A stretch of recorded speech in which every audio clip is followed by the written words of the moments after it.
Salvation of India வழங்கும் ஜீவ வார்த்தை தேவ செய்தி. Pastor K. Moses Mariappan, Madurai.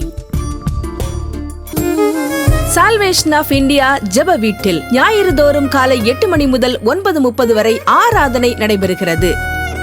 ஆவிக்குரிய பாடல்கள் மற்றும் ஆவிக்குரிய சத்தியங்களை கேட்டு ஆசீர்வதிக்கப்பட உங்களை அன்புடன் அழைக்கிறோம். இவ்வூழியத்தில் உள்ள ஆராதனையின் அனைத்து தேவ செய்திகளையும் மற்றும் தொலைக்காட்சியில் ஒளிபரப்பாகிற அனைத்து செய்திகளையும் எமது ஊழியத்தின் YouTube channel salvation of India ministry மதுரையில் கண்டு தேவ ஆசீர்வாதத்தை பெறுங்கள். உங்கள் ஜெப தேவைகளுக்கு தொடர்பு கொள்ள 9360383940. உங்களது உதாரத்துவமான காணிக்கைகளால் எங்களது ஊழியத்தை தாங்க விரும்பினால் எங்கள் ஜிபே எண் 9360383940. ஆண்டவருடைய நல்ல நாமத்திலே தொலைக்காட்சியிலே பார்த்து கொண்டிருக்கிற உங்கள் யாவரையும் எங்கள் சால்வேஷன் ஆஃப் இந்தியா ஊழியத்தின் சார்பாக தோத்திரங்களையும் வாழ்த்துதலை சொல்வதிலும் மிகுந்த மகிழ்ச்சி அடைகிறேன்.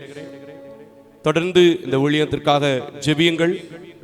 தொடர்ந்து இந்த ஊழியத்தில் தொடர்பில் இருங்கள். உங்களை கர்த்தர் ஆசீர்வதிக்க நானும் கூட ஜெபிக்கிறேன்.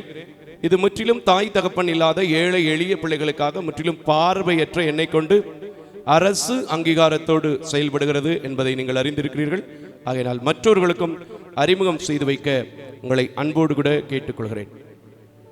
இந்த நாளிலே ஆண்டவருடைய வார்த்தைக்காக நான் காத்திருந்த போது ஆண்டவர் என்னிடத்துல பேசின ஒரு காரியம் என்னன்னா, வேதத்தில் அதிகமாய் சொல்லப்பட்டிருக்கிற ஒரு உபயோகப்படுத்தப்பட்டிருக்கின்ற ஒரு வார்த்தையை என் கரத்தில் கொடுத்தார். இன்னொன்னு, இன்றைக்கு இது குறைந்து கொண்டே வருகிறது. இதனுடைய மகத்துவம், ஆசீர்வாதங்கள் என்ன அப்படிங்கிறது தெரியல. ஆகையினால பேசு அப்படின்னு ஆண்டவர் என் கரத்தில் கொடுத்தார். இப்போ உங்களுக்கு ஒரு வார்த்தை, உங்களுக்கு ஒரு கேள்வி வரும். என்னையா வார்த்தை, நிறைய தடவை சொல்லியிருக்கா அப்படின்னு கேள்வி வரும். வருதா வரலையா? வரும். எப்பவுமே ஒருமைதான், வெளியில போனாதான் பன்மை. என்னன்னே? அல்லேலூயா. இருக்கிறவங்க எல்லாம் ஒரு அல்லேலூயா. என்ன தலைப்புல இன்னைக்கு பேச போறேன்னா, நீதிமான்கள் எவ்விதமாக ஆசீர்வதிக்கப்படுகிறார்கள் என்பதை குறித்து பேச போகிறேன். ஏன்னா இன்னைக்கு நீதிகேடான காரியங்கள் இந்த உலகத்துல சாதாரணமான சின்ன சின்ன விஷயத்துக்கு என்ன செய்யுது, நடக்குது. சரி, இதுக்கு யார முதல்ல டெபினேஷனா கொடுக்கலாம் அப்படின்னு யோசிச்சேன். அனுபவித்த மனிதன், ருசித்த மனிதர்களை சொன்னாதான் நாம நம்புவோம். இப்ப ஒரு ஹோட்டலுக்கு போய் நாகநாதன் அண்ணாச்சி சாப்பிட்டுட்டு வர்றாரு. இதை எட்வின் என்னட்ட சொல்றாரு, நாகநாதன் தானியா, அவர் நேரம் அப்படி பேசுவார், ஒரு நேரம் இப்படி பேசுவார் அப்படிமா. இன்னொரு ஆளு அவர் கூட இருக்கிற இன்னொருத்தர், அதே பக்கத்தில் இருக்கிறவர், அவரும் சேர்ந்து சொன்னா என்ன சொல்லுவோம்? ஆமாயா, 2 பேரும் சொல்லியிருக்காங்கல்ல, அங்க பிரியாணி என்ன செய்யும், நல்லா இருக்கும். அல்லேலூயா. இப்படிதானே நம்ம நம்புறோம் எல்லாத்தையுமே. சரி, சங்கீதங்களின் புத்தகம் 37வது சங்கீதம் ரொம்ப நமக்கு ஒரு நெருக்கமான, ரெலவெண்டான, எனக்கு பிரியமான சங்கீதம். ஏன்னா எனக்கு கொற்ற வார்த்தைலாம் இதுல நிறைய இருக்கு. எனக்கு கொற்ற வார்த்தை, நான் உங்களை சொல்லல, சரியா? இதுல ரொம்ப பிடிச்ச வார்த்தை, அவன் அனுபவிச்சு அவர் தாவீது எழுதுகிற ஒரு வார்த்தை நாம் பார்க்க போறோம். இன்னைக்கு நமக்கும் வயசு ஆயிடுச்சு, ஆனா தாவீதுக்குள்ள இருந்த அனுபவம் தான் என்ன செய்யல, வரல. 25வது வசனத்தை நிறுத்தி நிதானமாக வாசிக்க கேட்போம். சங்கீதம் 37:25. நான் இளைஞனாய் இருந்தேன், முதிர் வயதும் உள்ளவனும் ஆனேன். ஆனாலும் நீதிமான் கைவிடப்பட்டதையும் அவன் சந்ததி அப்பத்துக்கு இறந்து திரிந்ததையும் நான் காணவில்லை. கரங்களை தட்டி கர்த்தருக்கு ஸ்தோத்திரம் பண்ணுங்க. இப்படி வேத வசனம் சொல்லுதுங்க. ஆனா நம்ம இன்னும் போனா தானியா ஏதாவது கிடைக்கும், போனா தானியா எதையாவது கொண்டு வர முடியும், அங்க போனா தானையா. நான் எங்கேயாவது போறேனாங்க இந்த ஊழியத்தை விட்டுட்டு, நான் எங்கேயாவது போறேனாங்க கர்த்தருடைய வார்த்தையை விட்டுட்டு. ஆனா எல்லாமே எனக்கு கிடைக்குது. காரணம் என்ன தெரியுமா? ஓரளவுக்காவது நம்மிடத்துல நீதி இருக்க வேண்டும். கரங்களை தட்டி கர்த்தருக்கு ஸ்தோத்திரம். ஏன்னா வேதம் தெளிவாய் சொல்கிறது, நீதிமானுடைய சந்ததி. அவன் மட்டும் இல்ல, நீங்க நீதிமானா இருக்கிறீங்கன்னா உங்க பிள்ளை கூட அலைஞ்சு திரிஞ்சு சாப்பிட வேண்டிய அளவுக்கு கஷ்டம் உங்க குடும்பத்துக்கு என்ன செய்யாது, வராது. எனக்கு ஒசூர்ல இருந்து ஒரு அங்கிள் தெரியும், பேர் சொல்ல மாட்டேன். ஒசூர்ல இருந்து ஒரு அங்கிள் தெரியும். என்கிட்ட எதுவுமே கேட்க மாட்டார். சில நேரத்துல ரொம்ப வயசான ஒரு மனிதர், தனிமையில இருக்கிறாங்க. அவருக்கு தேவையே நிறைய இருக்கு. ஆனா பஞ்சம், தரித்திரம், கஷ்டம் அப்படின்னு ஒரு நாள் கூட சொன்னது இல்லை. அது மாத்திரம் இல்ல, ஊழியத்துக்கும் அப்பப்ப தூக்கி தூக்கி கொடுத்துக்கிட்டே இருப்பாரு. கரங்களை தட்டி கர்த்தருக்கு ஸ்தோத்திரம். அவருடைய பிள்ளைகள் ஒரு குறை இல்லாம இருக்கிறாங்க. ஏன்னா காரணம், கர்த்தர் என்ன சொல்லி இருக்கிறாரு, கொடுங்கள் அப்பொழுது கொடுக்கப்படும் என்கிற நீதியை நமக்கு என்ன செஞ்சிருக்கிறாரு, கற்றுக் கொடுத்திருக்கிறாரு. நீ ஒழுங்கா இருந்தேனா இவைகளெல்லாம் தேவை என்பதை உன் பரமபிதா அறிந்திருக்கிறார் என்பதை நமக்கு கற்றுக் கொடுத்திருக்கிறாரு. ஆனா நம்ம என்ன செய்யறோம்னா அதை என்ன செஞ்சிருவோம், மறந்துருவோம். ஆனா நான் சொல்றேன், நீதிமானாக வாழ்வதற்கு நாம் என்ன செய்யணும், முயற்சி பண்ணணும். ஏன்னா அதற்காகவே நாம் என்ன செய்யப்பட்டிருக்கிறோம், அழைக்கப்பட்டிருக்கிறோம். ஏனென்றால் இந்த உலகத்திற்கு வந்திருக்கிற தேவன் எப்படி வந்தாரு, நீதிபரராக வந்தார். கரங்களை தட்டி கர்த்தருக்கு ஸ்தோத்திரம் பண்ணுங்க. அதனாலதான் ஒரு அழகான பழைய பாட்டுல கூட, நீதி தேவன் வெற்றி வேந்தன் அமைதியின் மன்னன் நினைத்து நினைத்து துதித்து துதித்து நிம்மதி அடைவேன். கரங்களை தட்டி கர்த்தருக்கு ஸ்தோத்திரம் பண்ணுங்க. அந்த நீதியின் தேவனை பின்பற்றினால் உங்கள் வாழ்க்கையில நீதி இருந்தா என்ன வரும், அவர் அமைதியின் மன்னனாக வந்ததை போல் நீங்களும் அப்பத்திற்கு, உங்கள் சந்ததிகளும் அப்பத்திற்கு அலைந்து திரியாமல் நீதி, நிம்மதி, சமாதானம் எல்லாம் உங்களுக்குள்ளே வரும். இன்னைக்கு நிறைய பேர் நிறைய காரியங்களில நீதியை கோட்டை விட்டுட்டு இருக்கிறோம். இங்க எப்படி சொன்னார்ல, இன்னொரு வசனத்துல என்ன சொல்றாருன்னு பாப்போமே. அதுல 17ஆம் வசனத்தை வாசிங்கய்யா. 17ஆம் வசனத்தை, அதே சங்கீதங்களின் புத்தகம் 17:37 வாசிங்க. துன்மார்க்கருடைய புயங்கள் முறியும், நீதிமான்களையோ கர்த்தர் தாங்குகிறார். ஆமென். நீதிமானா நீங்க இருந்தீங்கன்னா, நீங்க கீழே விழும்போது அவர் உங்களை தாங்குகிற தேவனாக இருக்கிறாராம். கரங்களை தட்டி கர்த்தருக்கு ஸ்தோத்திரம் பண்ணுங்க. பிரஜாதிகள் கூட இதை சில நேரத்தில் சொல்லுவான், நான் அநியாயத்துக்கு பயந்து, நான் யாருக்கிட்டையும் இப்படி நடக்காம கரெக்டா நடந்ததுனால நான் கீழே விழப்போனேன் பிரதர், என்னைய கடவுள் என்ன செஞ்சிட்டாரு, தாங்கிட்டாரு, காப்பாத்திட்டாரு. ஆனா நம்ம ஆட்கள் தைரியமா சொல்ல முடியுதா? எப்ப பார்த்தாலும் கீழே விழுந்துகிட்டே இருக்கோம், எப்ப பார்த்தாலும் கீழே விழுந்துகிட்டே இருக்கோம். ஆனா தேவனுடைய வசனம் சொல்லுகிறது, நீதிமானை கர்த்தர் தாங்குகிறார். ஹல்லேலூயா. எத்தனை காரியம் பாத்தீங்களா? முதல்ல நீதிமானா இருந்தா அப்பத்துக்கு நம்ம என்ன செய்ய மாட்டோம், நம்மளும் அலைஞ்சு திரிய மாட்டோம். நம்ம பிள்ளைகளுக்கும் ஒண்ணுமே என் பிள்ளைகளுக்கு வைக்கல பிரதர், ஒண்ணுமே என் பிள்ளைகளுக்கு சேர்க்கல பிரதர் அப்படின்னு சொல்ல மாட்டோம். அந்த பிள்ளைகள் திருப்தியாய் சாப்பிடும் அளவுக்கு உங்க கையில பலனையும் சமாதானத்தையும் கர்த்தர் கொடுப்பார். கரங்களை தட்டி கர்த்தருக்கு ஸ்தோத்திரம். எனக்கு அன்பான தேவ ஜனமே, இதுல இன்னொரு வசனம், ரொம்ப அழகான வசனம், எனக்கு ரொம்ப பிடிச்ச வசனம் இருக்கு. அதே சங்கீதத்துல ரொம்ப அழகான வசனம் ஒன்று இருக்கு பாருங்க. 29 வசனத்தை வாசிங்க, நல்லா இருக்கு பாருங்க. 29 கூட வாசிங்க, நல்லா இருக்கு பாருங்க.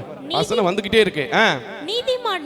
நீதிமான்கள் பூமியை சுதந்தரித்துக் கொண்டு, ஆமென், என்றென்றைக்கும் அதிலே வாசமாயிருப்பார்கள். ஆமென், ஹல்லேலூயா. நீ நீதிமானா வாழ்ந்தீங்கன்னா போதும், உங்களை தேடி சுதந்திரம், சொத்து, சுகம் வருங்கிறாரு. கைகளை தட்டி கர்த்தருக்கு ஸ்தோத்திரம்.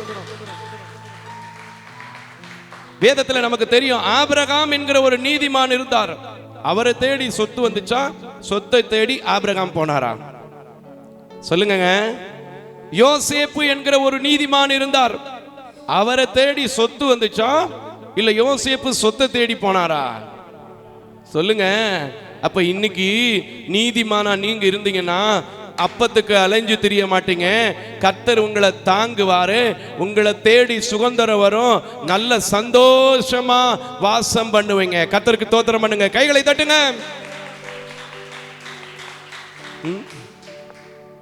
நிச்சயமா சொல்றேன், நீதிமானா இருக்கிறதுக்கு ஆமா, நம்ம என்னத்தை வாழ்ந்து என்னத்தை கரெக்டா இருந்து என்னத்தை செய்ய போறோம்? போயா, இந்த அவன் எப்படி வாழ்ந்தா என்ன செஞ்சுட்டான், இந்த அவன் இப்படி அவ எப்படி வாழ்ந்தா என்னத்தை சாதிச்சுட்டா அப்படின்னு பேசிட்டு வாழ்க்கையை அசால்ட்டா என்ன செய்யாதீங்க, வாழாதீங்க. ஒவ்வொரு மனிதனையும் தேவன் எப்படி கழுவி இருக்கிறார், எப்படி நீதிமான் ஆக்கி இருக்கிறார் தெரியுமா? அவருடைய பரிசுத்த இரத்தத்தினாலே கழுவி நம்மை நீதிமான் ஆக்கி இருக்கிறார். 1 பேதுரு 2ஆம் அதிகாரத்திலும் 3ஆம் அதிகாரத்திலும் இது 2 இடத்துல போடப்பட்டிருக்கிறது. ஆனா அவருடைய இரத்தத்தினால கழுவுனா கூட நம்ம என்ன செய்யறோம், இன்னும் தரித்திரத்துல தான் இருக்கோம். அவர் இரத்தத்தினால கழுவி நீதிமானாக்குனா கூட இன்னும் தாங்க, ஒவ்வொரு பிரச்சனைகளை தாங்க முடியாம கீழே கீழே விழுந்துகிட்டே இருக்கிறோம். சரியான சுதந்திரம் இல்லை. பென்ஷன் வரல பிரதேர்,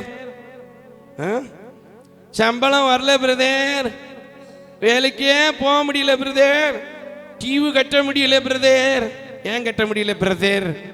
சில பேர் பிரதர்னு சொல்ல மாட்டேன், பிரதர் பிரதர்.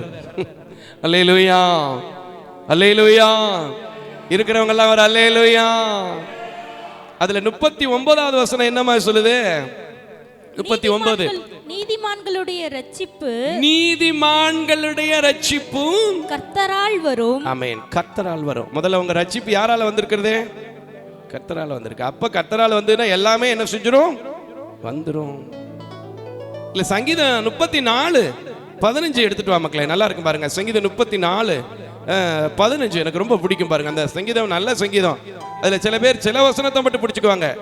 அதுல ஒரு வசனம் சொல்லுங்கன்னா டக்குன்னு சொல்லிடும். மகராசி, சிங்கக்குட்டிகள் தாழ்ச்சி அடைந்து பட்னி கிடந்து கர்த்தரை தேடுவர்களுக்கோ ஒரு நன்மையும் குறைபடாது. அதுக்கு இன்னொரு காரியம் இருக்குமா? வாசிங்க 15. கர்த்தருடைய கண்கள் நீதிமான்கள் மேல் நோக்கமாய் இருக்கிறது. ஆமென். அப்பதான் சிங்கக்குட்டி பட்னி கிடந்தால் நீ பட்னி கிடக்க மாட்ட. விளங்குதா? சும்மா பாடினா பார்த்தாது. சிங்கக்குட்டிகள் சிங்கக்குட்டிகள் பட்டினி கிடக்கும், ஆண்டவரை தேடுவோர்க்கு கூரை இல்லையே, கூரை இல்லையே, கூரை இல்லையே, ஆண்டவரை தேடுவோர்க்கு கூரை இல்லையே. ஆண்டவரை மட்டும் தேடணுமே. நம்ம தான் நீதியின் தேவனை விட்டுட்டு அப்பப்ப அநியாயத்தின் தேவனையும் தேடிடுவோமே. ஏற்கனவே நான் உங்களுக்கு ஒரு வார்த்தையை பிரசங்கித்திருக்கேன். நீதிக்குன்னு விதைக்கணும், அநியாயத்துக்குன்னு விதைக்க கூடாது. நம்ம தான் அப்பப்ப அநியாயத்துக்கு விதைச்சிருவோமே, அப்பனால தான் அநியாயத்தை அறுத்துடுறோம். ஆனா கர்த்தருடைய கண்கள் யார் மேல நோக்கமா இருக்கிறதுமா? இப்ப வசன தமிழ் சகோதரி மக்களே, கர்த்தருடைய கண்கள் நீதிமான்கள் மேல் நோக்கமாய் இருக்கிறது. ஆமென். கரங்களை தட்டி கர்த்தருக்கு ஸ்தோத்திரம். என்ன பொறுத்தளவுக்கு நான் எப்படி யோசிப்பேன், அந்த நீதிமான் அப்படிங்கிற ஒரு வார்த்தை இருக்கு பாத்தீங்களா, இது மிகப்பெரிய ஒரு ஆனரபிள் வார்த்தை, ஆனரபிள் வேர்ட். ஏன்னா அந்த நீதிக்குள்ள நாம பழக்கும் போது எல்லாமே நமக்கு கிடைச்சிருது. கைகளை தட்டி கர்த்தருக்கு ஸ்தோத்திரம்னு. ஏன்னா நம்ம முதல்ல தெளிவா வாசிச்சுட்டோம்ல, சுதந்திரம் வந்துருச்சு, தாங்குகிறாரு, அப்பத்துக்கும் தண்ணீருக்கும் என்ன செய்யல, அலைந்து திரியல. இங்க என்ன வாசிச்சோம்? தேவனுடைய கண்ணு நம்மளை பார்த்துட்டு இருக்கு. அல்லேலூயா. எவ்வளவு பெரிய கேரண்டி, ஷூரிட்டி. யாருடைய கண்களோ யார் மேலே படணும்னு வருஷம் முழுக்கும் தவம் கிடக்குது, கடைசியில கொல்லி கண்ணா மாறிடுது. வச்ச கண்ணை வாங்காம பார்த்து விரட்டிக்கிட்டே திரிஞ்சாங்க, முடிஞ்சு போச்சு, எல்லாம் முடிஞ்சு போச்சு. ஆனா கர்த்தருடைய கண்கள் யாரை பார்க்கும்? விரட்டிக்கிட்டு திரிகிறவன் இல்ல, நீதிமான்களை பார்க்கும். கரங்களை தட்டி கர்த்தருக்கு ஸ்தோத்திரம். அழகான தேவனையா. சங்கீதம் முதல் சங்கீதத்திலே இந்த வார்த்தை போடப்பட்டான. அதான் சொன்ன பைபிள்ல அதிகமாக உபயோகப்படுத்தப்பட்ட வார்த்தைகளில் இந்த வார்த்தையும் ஒன்று அப்படின்னு சொன்ன பார்த்தீங்களா? இங்க பாருங்க, 5ஆம் வசனத்திலையும் போட்டிருக்கு. ஆனா 6வது வசனம் தான் நமக்கு தேவை. வாசி மக்களே, 6வது வசனம், 1ஆம் சங்கீதம் 6வது வசனத்தை வாசிக்க கேட்போம். கர்த்தர் நீதிமான்களின் வழியை அறிந்திருக்கிறார். ஆமென். எல்லாருடைய வழிகளையும் பார்த்து அவரு இங்கிட்டு போப்பா அங்கிட்டு போப்பான்னு சொல்ல மாட்டாரு. நீங்க நீதிமானா வாழ்ந்தா மட்டும்தான் உங்களுக்கு முன்னாடி குழி இருந்தாலும், உங்களுக்கு முன்னாடி யோர்தான் இருந்தாலும், உங்களுக்கு முன்னாடி செங்கடல் இருந்தாலும், உங்களுக்கு முன்னாடி கோலியாத்து நின்னாலும், உங்களுக்கு முன்னாடி உங்களை லோன் போடுறதுக்கு வளைச்சு வளைச்சு வேட்டையாடுறதுக்கு எவனாவது ஒருத்தன் வந்தாலும் காமிச்சு கொடுப்பாரு. கர்த்தருக்கு தோத்திரம் பண்ணு, கையை தட்டு. நீ நீதிமானா இல்லாம இருந்தேன்னா ஏதாவது ஒரு வழியில போய் மாட்டிக்கிருவ, கர்த்தர் உன்னை விட்டுருவார். சொல்றார், கர்த்தர் யாருடைய வழிகளை அறிந்திருக்கிறார்? நீதிமானின் வழியை அறிந்திருக்கிறார்.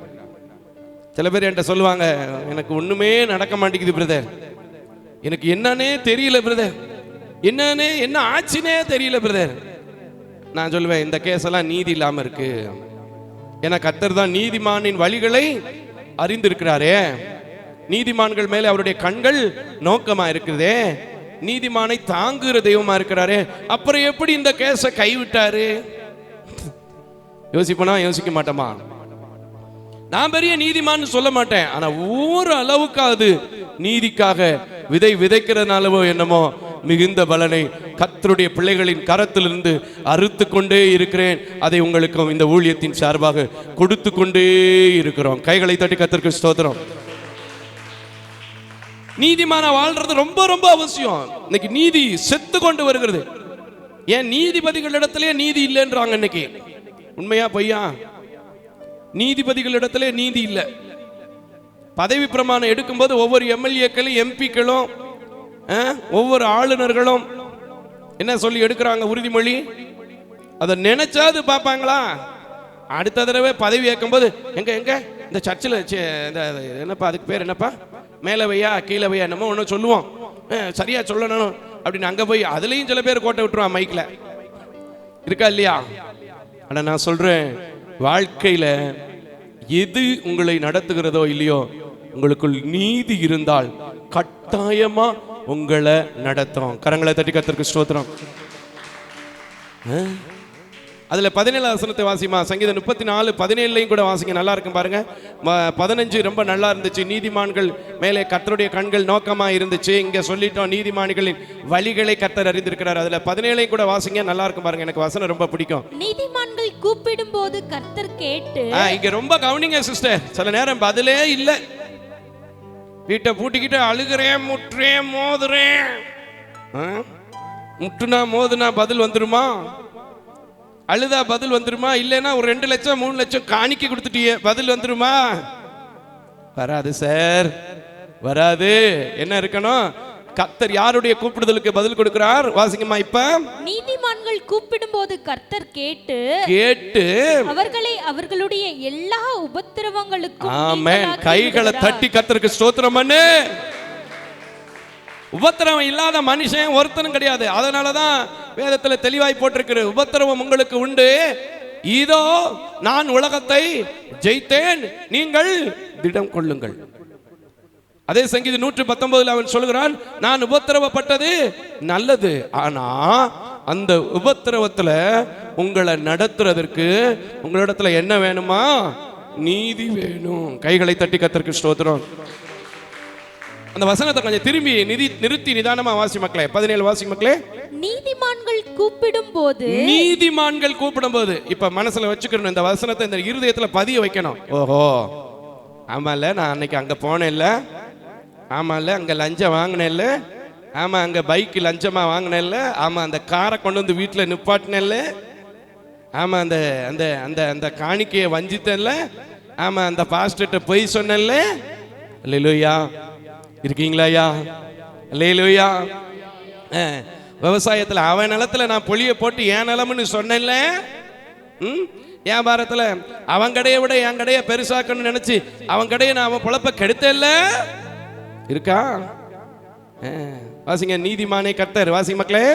நீதிமான்கள் கூப்பிடும் போது கர்த்தர் கேட்டு அவர்களை அவர்களுடைய எல்லா உபத்திரவங்களுக்கும் நீங்களாக்கி விடுகிறார். கைகளை தட்டி கர்த்தருக்கு ஸ்தோத்திரம்.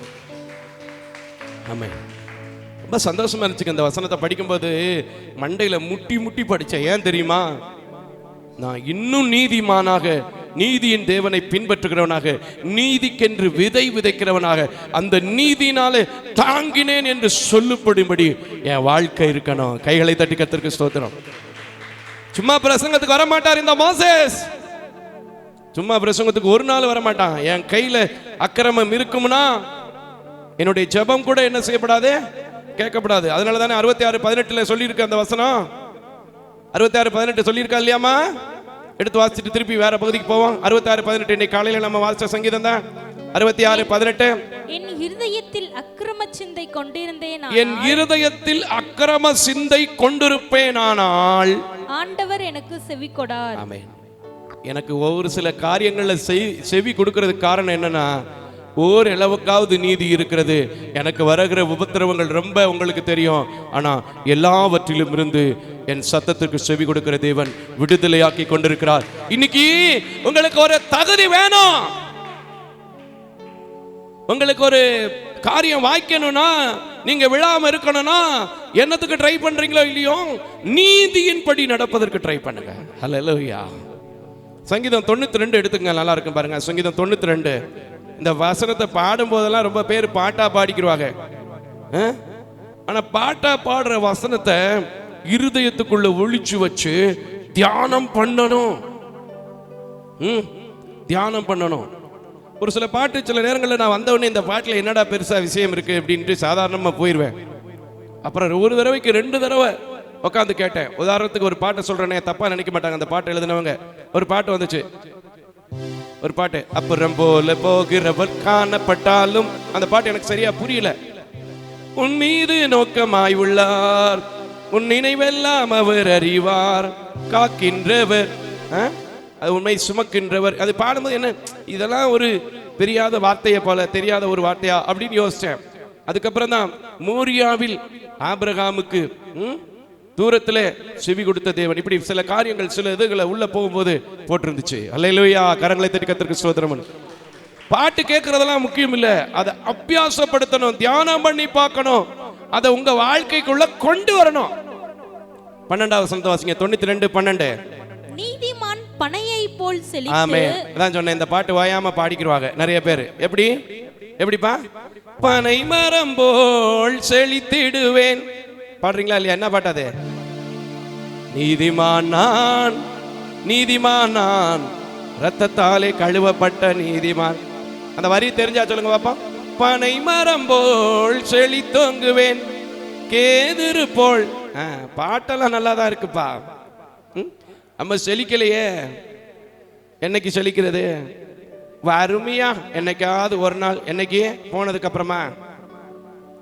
வாழ்க்கையில இருக்கும்போது நீ ருசிக்கணும், அதான் பிரயோஜனம். போனதுக்கு அப்புறம் வர்றது யாருக்கு தெரியும்? போனதுக்கு அப்புறம் வர்றது யாருக்கு தெரியும்? சரி, வசனத்தை வாசிக்கிற மக்களே வாசிங்க. நீதிமான் பனையை போல செழித்து. நீதிமான் எப்படி இருப்பாங்களா? பனை. ஏன்னா இருக்கிறதுல உயரமான மரம் எதுப்பா? பனை மரம். நம்ம ஆள் வளர்ந்துருக்கதை பார்த்து சொல்லுவா, ஏன்டா பனை மரத்துல பாதி இருக்கு அப்படிம்பாங்க. சொல்லுமா இல்லையா? சில பேர் கூட வண்டியில போகும்போது பாத்தீங்கன்னா, கிட்டத்தட்ட நான் பின்னாடி நானாவது ஓரளவுக்கு வளர்த்தியா இருக்கேன். சரி போட்டோம், இதை பத்தி பேச வேணாம். நீதிமான் பனையை போல வாசிங்க மக்களே. பனையை போல் செழித்து லீபனோனில் உள்ள கேதுருவை போல் வளருவான். ஆமா, லீபனோனுக்கு யாராவது போயிருக்கீங்களா? கேதுரு மரம் யாராவது போயிருக்கீங்களா? இந்த கேதுரு மரத்துல தான் சாலமோன் என்ன செஞ்சாரு? அதையும் நீயே சொல்லியா? ஆலயத்தை கட்டினார். கரங்களை தட்டி கர்த்தருக்கு ஸ்தோத்திரம் பண்ணுங்க. நம்ம ஊர்ல இப்ப சொல்றோம்ல, தேக்கு மரம், அதை விட ஸ்ட்ராங் ஆனதும் குவாலிட்டி ஆனதும் என்ன மரம்? கேதுரு மரம். ஹல்லேலூயா. கேதுரு மரம் போல் வாசிமா, கேதுருவை போல் வளருவான். அப்ப நீதி உங்களுக்குள்ள இருந்துச்சுன்னா, உங்க வளர்ச்சி, உங்க பிசினஸ்ல, உங்க ஊழியத்துல, உங்க குடும்ப வாழ்க்கையில என்ன செய்யாத எவனாலையும் தடுத்து நிறுத்த முடியாது. நீதி இருக்கான்னு பார்க்கணும். சில பேர்கிட்ட எப்படின்னா அப்பப்ப நீதி இருக்கும், கொஞ்ச நேரம் நீதியோட இருப்பான், கரெக்டா பேசுவாங்க. அதுக்கப்புறம் கொஞ்ச நேரம் கழிச்சு பார்த்தா நமக்கு சூழ்நிலை வரும்போது அதுக்கு என்ன பண்றது? நமக்கு சூழ்நிலை வரும்போது அதுக்கு என்ன பண்றது? இந்த டிசபிள்டு கோச்சுன்னு ஒன்று, ஹேண்டிகேப்டு கோச்சுன்னு சொல்லி ஒன்று போடுறாங்க ட்ரெயினில். பார்த்துருக்கீங்களா? தொலைக்காட்சியில் பார்க்குறவங்களே, அந்த 3 ஜன்னலோட இருக்கும், ஒரு கால் ஹேண்டிகேப்டு சைக்கிள் படம் போட்டிருக்கோம், கொஞ்சம் பாருங்க. இதில் படிக்காதவங்க கூட நல்லா பயப்படுவாங்க, படித்தவன் நல்ல கை கால் இருக்கும். ஒரு அப்பத்தனமா சீட்டுக்கு ஒரு பொய் சொல்லுவாங்க, எனக்கும் காலு வச்சான் கையும் வச்சோன்னு. இப்படி மடக்கிக்கிட்டு ஏறுவாங்க, இப்படி நிமித்துக்கிட்டு ஏறுவாங்க. கொஞ்ச நேரத்துக்கு ட்ரெயின் கிளம்புற வரைக்கும் ஃபோனுக்குன்னு பேசாமல் ஒன்றுமே தெரியாத அப்புறாணி போல இருப்பாங்க. இதில் ஒரு குரூப் அலையும், முன்னாடி இருந்துச்சு ரொம்ப, இப்போ கொஞ்சம் குறைஞ்சிருக்கு. பிளைண்டு யாராவது டிக்கெட் எடுக்க போனால் கூடயே வர்றது, வந்து என்ன சொல்கிறது, நான் உங்களை கூட்டிக்கிட்டு போகிறேன்னு, கன்செஷன் டிக்கெட்டுக்காண்டி. என் பிள்ளைகள்கிட்ட கேட்டு பாருங்க, எனக்கே நான் சில காரியங்களில் டிக்கெட் எடுத்து தான் போவேன். ஏன்னா நீதியின்படி நம்ம என்ன செய்யணும்? வாழ்ந்தா நம்முடைய வாழ்க்கை என்ன செய்யும்? செழிப்பா இருக்கும். கைகளை தட்டி கர்த்தருக்கு ஸ்தோத்திரம். இப்பொழுதும் யாவரும் எழும்பி நிற்போம். கர்த்தருக்கு காத்திருக்கிறவர்கள் ஒரு நாள் ஒருபோதும் என்ன செய்யப்படுவதில்லை? வெட்கப்படுவதில்லை. நிச்சயமா சொல்றேன், துன்மார்க்கன் திரட்சியா வாழ்வான், செழிப்பா இருக்கிறத போல இருப்பான். ஆனா நீதிமானா இருக்கிற நீங்க கொஞ்சம் நல்லது, என் தேவன் தந்தது நித்தியமானது, நிரந்தரமானது, அந்த சுதந்திரத்தை யெகோவா ஷெக்கேனோ, யெகோவா தேவன், யெகோவா ராப்பா எனக்கு கொடுப்பார்னு சொல்லி போங்க. உங்கள் நீதியின் தேவன் உங்க வாழ்க்கையை எப்படி தெரியுமா வைக்க போகிறாரு?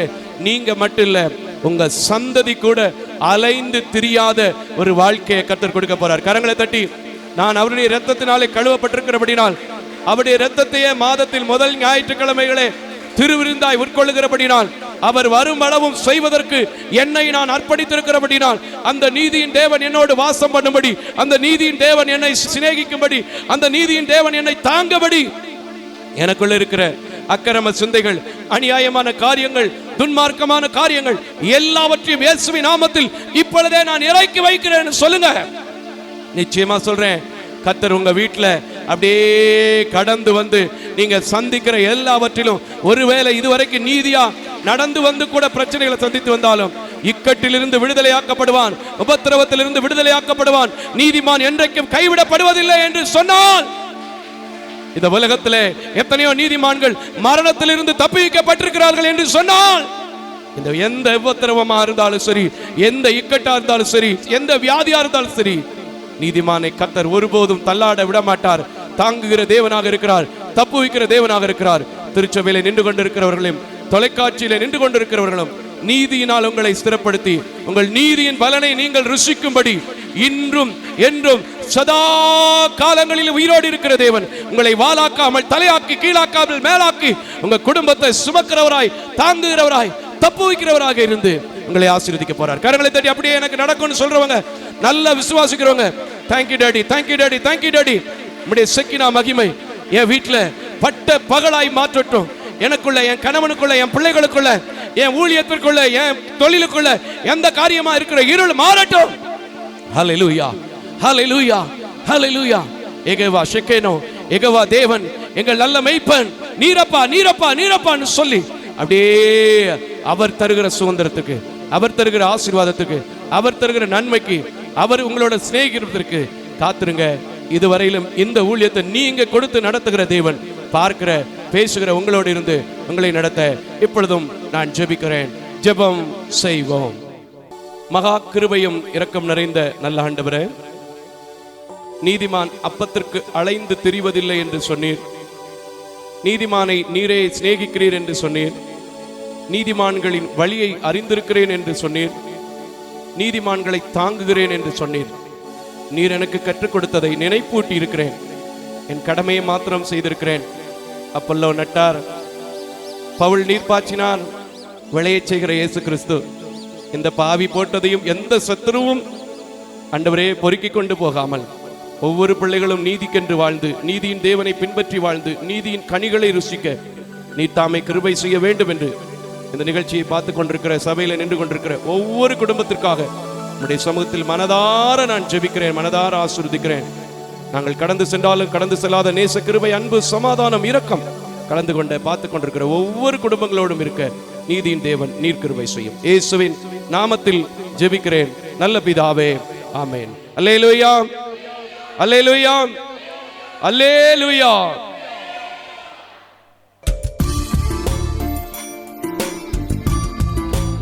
தேவ தரிசனத்தோடு செயல்படும் இவ்வூழியத்தினை உங்களது உதாரத்துவமான காணிக்கைகளால் தாங்க விரும்பினால், M Ranjith Kumar, Kepudur branch, State Bank of India, account number 33864246482, IFSC code SBIN 00155569. உங்களது 24 மணி நேர ஜெப தொடர்புக்கு pastor K Moses Mariappan, 2/26 SP Natham அஞ்சல், திருமங்கலம் தாலுகா, மதுரை மாவட்டம் 625706. Phone number 9360383940. அவர் இமெயில் அட்ரஸ் mosespn.k@gmail.com. ஜெபியுங்கள், தாங்குங்கள்.